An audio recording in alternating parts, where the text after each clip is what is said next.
Hey, what's up, everybody? I hope you're all having a great week so far. It's Friday, it's lunchtime.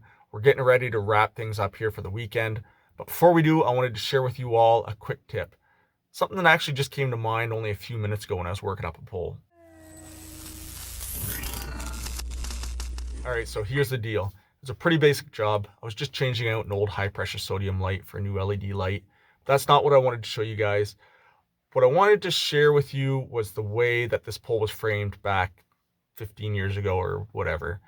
And that is they hung the light on the same bolt that was used to hold the wire.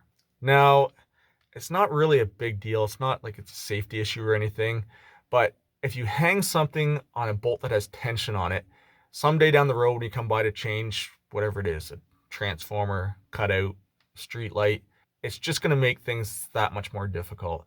You're going to have to take a set of come-alongs, relieve the tension off that wire in order to change whatever it is that's hanging on the other side.